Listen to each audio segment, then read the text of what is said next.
Okay. Well, why don't we get started? You can go ahead and put yourself in the list of participants. I'm not sure if there's anybody who's new here, but you can go ahead and react with a hand raise or just raise your physical hand if you want to introduce yourself. Otherwise, don't worry about it. Um, and I guess go ahead, Hey, Rob. I'm new, guys. Hi, how are you? I've been following all the project work, so great job so far. So just wanted to listen in, see what's up. But I'm based in Boston. Good to have you, Rob. I wasn't sure if you'd been here before or not. I couldn't remember, to be honest. Okay, so I guess with that we can get started with the Flagsmith folks. You guys, my understanding is you recently started to work on a web provider, and you had some feedback. So go for it. I'll be the scribe as we go. So Cool. Yeah. So, just as a prerequisite, some of my context might be a bit naive. So, I had been reviewing the first sort of like pull request that one of our team members has been providing for this, and I had a few questions. I think, sort of like, firstly, it would be very useful to sort of have an example front-end application sort of like advertised in the sort of documentation, whether it's in the JavaScript sort of provider repo itself or the documentation, to help new providers have a sort of like an application to sort of like run against and try against, I guess. Um, I think that would have helped me sort of get back up to speed with sort of like how it works end to end with the sort of different use cases, such as like identifying, getting the initial flags. If there's any sort of like caching capabilities, I'm not sure whether there is built into the sort of like base provider, but if there is, well, I guess just sort of showcasing as a sort of front end playground all of the different features of OpenFeature. Um, Secondly, I'm just going to share my screen, and I could have got this wrong, but I'll sort of see. One thing that immediately confused me is that on this documentation here, and I'm assuming I'm at the right place, this sort of suggests that resolving evaluations, such as like, yeah, checking whether a feature is enabled, the Boolean evaluations, is all synchronous based on this documentation, if I'm not mistaken, unless resolution details is a promise. But in the actual SDKs themselves, I realized that all of these calls are actually async. And actually scrolling up here, I'm sure I see an example, yeah, where this is all synchronous, whereas I'm pretty sure that's not the case, right? It's been developed in such a way that all of these calls are async. So in the Um, web SDK, if you look at the import at the top, it says web-SDK. It should be synchronous. Where the JavaScript or okay. the Node one is async. That's one of the biggest differences between the two. So if you may have imported it from the JS SDK instead of the web SDK, I which is yeah, yeah, I think my team member has definitely done it from the JS SDK because he's working on the Node.js one at the exact same time. Okay, that makes a hell of a lot more sense, because my next question on that basis was how we were going to be able to actually develop an application with it being async. It's really good that it's synchronous, because I just couldn't imagine how like a web application like with sort of like logging and that sort of thing would be sort of developed end to end with synchronous, asynchronous rather, calls to these things.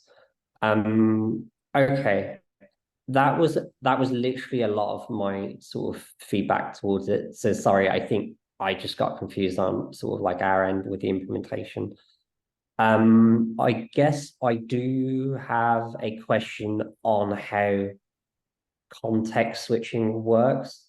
On the Node SDK, if I'm not mistaken, context switching is literally just a setter to the context, and it's like the next calls to evaluating the flags takes those contexts into account, if I'm not mistaken.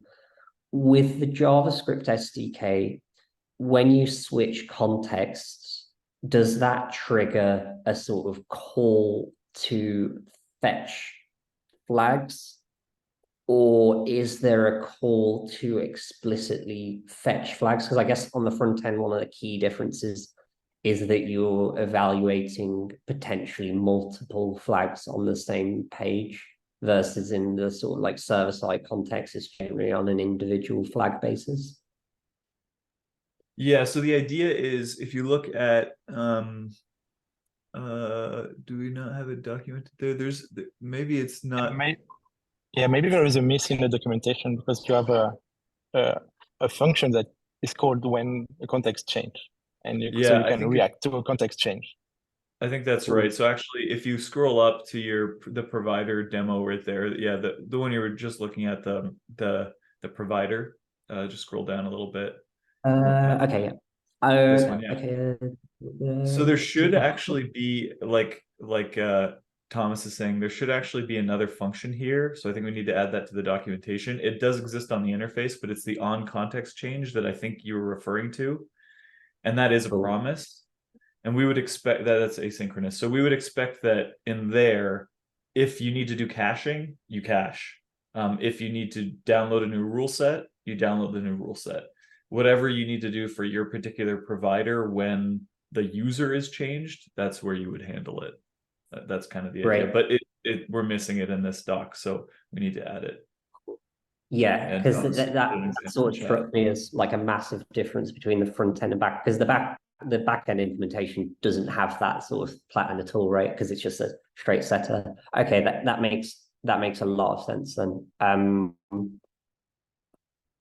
Okay, yeah, I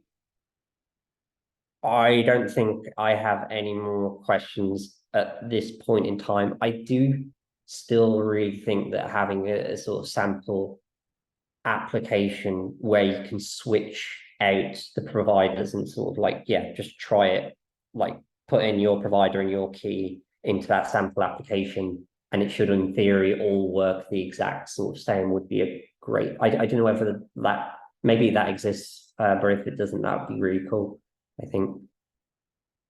There's something like that, but it's quite big and cumbersome and probably too much to expect people to. There's the playground, which was something we used to experiment with, but it's not. It's really the way it's built. It would be hard. It would be too much to expect any random contributor to pull it down and get it all working. There's a lot going on with it. So that's an interesting point to discuss. I mean, I think at the very minimum, I don't think we have an in-memory provider implementation in the JS SDK right now, which is something the spec recommends. So we could do that. So at least you'd have an implementation of a provider somewhere to look at. But yeah, I think there's a lot of doc that could be improved here with provider authorship, to be honest. So I'll add that takeaway. Does the JS SDK provide a way to sort of just print out all of the sort of flags? Because I guess that would be useful for a sample application where, because between providers you might have different flags, and switching out would be pretty cumbersome, and you'd need to know what flags you're sort of like having to evaluate. But if you could just print out all of the flags, like I could imagine a demo application where you literally just have a button called login and a button called log out when you sort of like are logged in, and that sort of faux logs them in and switches the context and shows you that sort of functionality and with different flags and that sort of thing. But I think this documentation is outdated anyway, because I'm not even sure that the reserve Boolean evaluation method receive a context here in Web SDK. True. Yeah, that's true. Because so there's we have a set context method for the Web SDK when you want to change context. So here it's gonna be only flag key for your method. So you do everything else elsewhere. So I think this page is outdated and we need to re-update it. Okay, because the context, I'm assuming there's only one context ever then, like for the, like there's only, Exactly. yeah. Okay, It's that single makes user based, so it's single user based. So you set a context, and after you call your different evaluation method, and it's a context change, you just reset the context for everything. cool. Yeah, this is that. Yeah, the resolve object, that's really nice actually. That's cool. Yeah. Okay. Is there a way? This Sorry, is go on, Carl. immediately sort of, yeah, because we were looking at the Node SDK because they've imported that. I guess it's confusing because it's JS SDK, whereas and I didn't realize there was a web one, so I completely overlooked that. But yeah, this is really good. Yeah, I don't have I think any. there's definitely an opportunity to agree on a naming convention to make this really clear, and to separate out client and server side. The other thing I was thinking was, is it possible that we could somehow make a hard error if you try to import the wrong side? As in try to do what we do. I think there is an issue yeah. already open, like when you try to load a web SDK on a Node one, or the opposite, is that we want to throw an error. I think Michael will open an issue for that, but I don't know if it has been implemented. That for the actually, window. that does raise another question. Oh, sorry. That does raise another question in terms of like server-side render framework support. How like some clients will maybe have different implementations for like Next.js. How does that fit into this? Personally, I don't have a clean answer for that one. Those kinds of runtimes are a little bit they're different. They're somewhere in a lot of ways they're somewhere between the browser and Node. Like they do have some DOM types and stuff like that. So that's a trickier proposition. I think we might need to do some research there. I don't know if any other vendors have specific experience with that, but I would be hesitant to recommend either of our SDKs at this point for use in like server-side rendered applications. Yeah, like you'd have to use it client side only right now, I think. Cool. So I can Like say what from a Flagsmith implementation perspective, what happens is essentially the isomorphic SDK is an exact mirror, except that it passes in sort of different implementation of like browser specific things, such as like async storage. It like provides like a no op for that sort of like silently, and like let's see, fetch implementation, like a sort of a data sort of implementation, but then the actual sort of the functions that get called are exactly the same. It's just they get past extra polyfills, I guess. It's kind of the same with React Native as well, actually. But I think that could vary drastically between providers, to be honest. They could be doing all sorts. Yeah, generally this is handled with like bootstrapping hydration on the back end. So you'd have the Node SDK basically like try to basically build up the feature flag values based off what it would be in a client-side scenario, and then provide that to the client-side SDK as part of the server-side rendering. And then when the application is run on the browser, it has sort of all the values hydrated or bootstrapped from the server SDK, and then it may make another request to your API to fetch updated values, but at least it has those like initial values, and you don't need to like you don't need to pause rendering on your website until it fetches from an API. You can use the sort of like pre-hydrated values, but that's something probably like we could maybe put it into the OpenFeature SDKs, but likely needs to be handled more at like a provider by provider level. But yeah, I would tend to agree. I think like I think what we would probably need to do is come up with an actual recommended pattern for handling server-side rendering. And then I think that providers, we might need specific providers for it. I think the issue would be you wouldn't want to kind of throw in a normal client-side provider into that context and be surprised that it didn't work. Because at least it probably wouldn't work the way you expect it to. Okay, but I guess at the very least, can you supply default flags when you initialize a provider? Well, I guess you can provide custom properties anyway when you initialize. So I guess you could do that, and maybe that would even just work out the box with server-side rendering. Maybe you could, yeah, you could do something around that. In fact, I'm thinking on that basis that I could help implement the Flagsmith provider, and you literally pass the Flagsmith instance to the provider, which would make the server side, the React Native, all of that just work anyway, to be honest. I might play around with that. Yeah, that could be a good strategy. I'm trying to keep up with all of the notes here.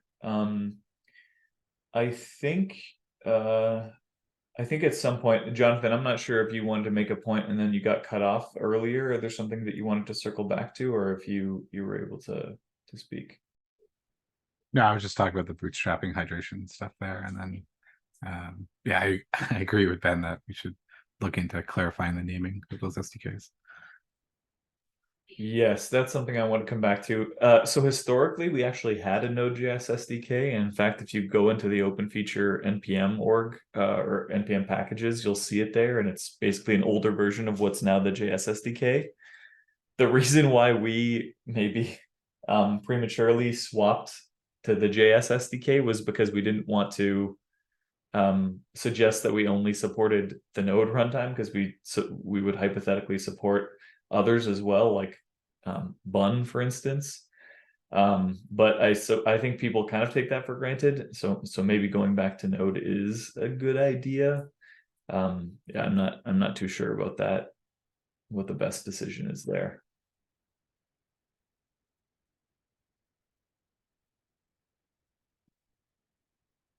But I'll make a point about it for further discussion.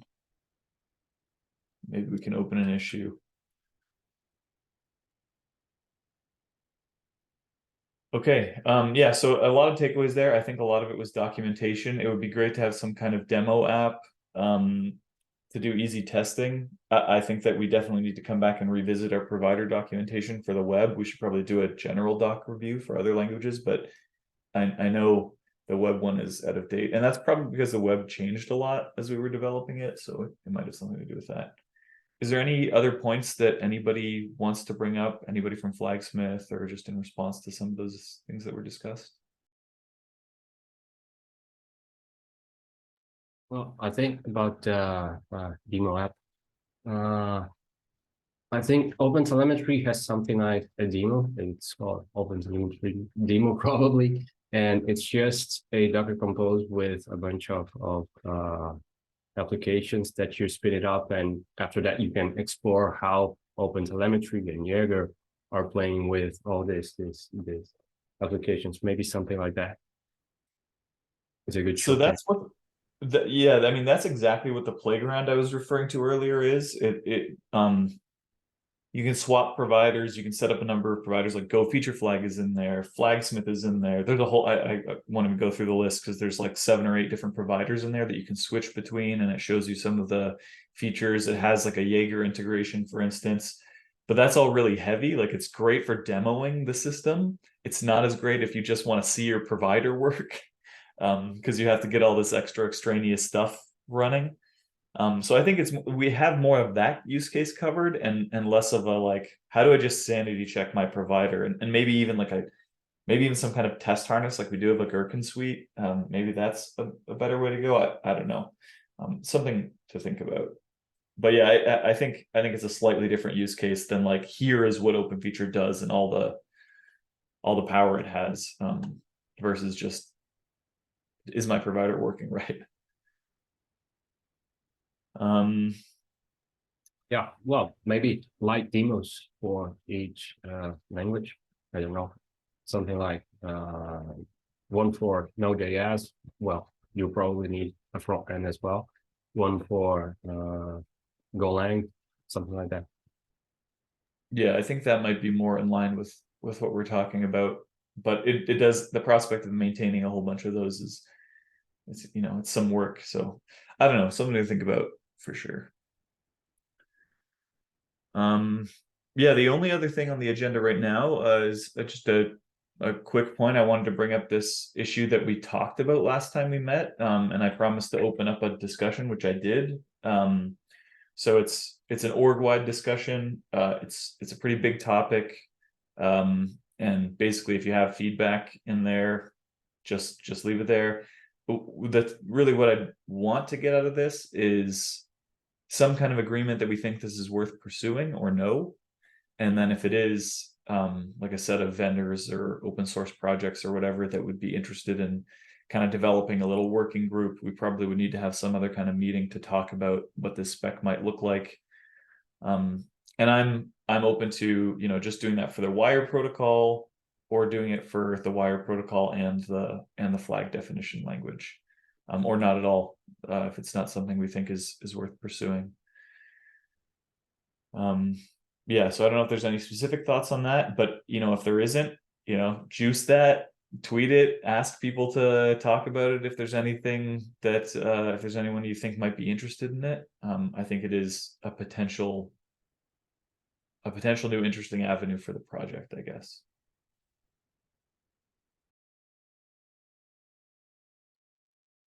Any questions about that one? Comments about that one? So, can you hear me? Sorry, last time I had problems. Okay, thanks. So, okay, so we are really like the team from Google. We are really happy to join the working group, and we are interested in both the wire format and also the flag definition language. I think that we could potentially provide some features that would be interested for us in this flag definition language, maybe some draft of that language of that format. So if that helps, I'm really happy to provide something relatively soon. Yeah, awesome. Todd, I was wondering if we should try to raise awareness to vendors directly, as we did in the past about that. I don't know, like reach Launch Darkly and Blacksmith is here, but some other vendors to get traction around that, because it's kind of controversial here, because we maybe some of them like wants to keep it some more private the way they are doing it, and just to see how they feel about it. So maybe reach them directly and not waiting them to look at the issue, the discussion. Yeah, I can do that. I mean, yeah, I can reach out to some other contacts I have. I think I have contacts with almost every vendor at this point, and or at least between Mike and I, we do. So we can do that, and we can remind the GC too. There's a few GC people here, but they might have other connections as well. So that's a good idea. Yeah, and maybe it sounds like we have a couple people interested, and based on the issue, there's a couple people interested. So maybe we can maybe this week I'll put out like a survey for a meeting after I do contact some vendors, like you said, like, yeah, maybe next week, this week, after I talk to some people. We'll see if we can get like a working group to really dig into the topic and like come out with at least some goals for the first little bit, and then maybe develop some kind of definition, and if it feels like a worthwhile effort, we can continue. Everybody okay with that proposal? Cool. Yeah, that's about all I had. We're only about halfway done. If there's any other topics or points anybody wants to discuss, feel free just to add them. I'll try and keep notes going as we do. Anybody else want to bring anything up?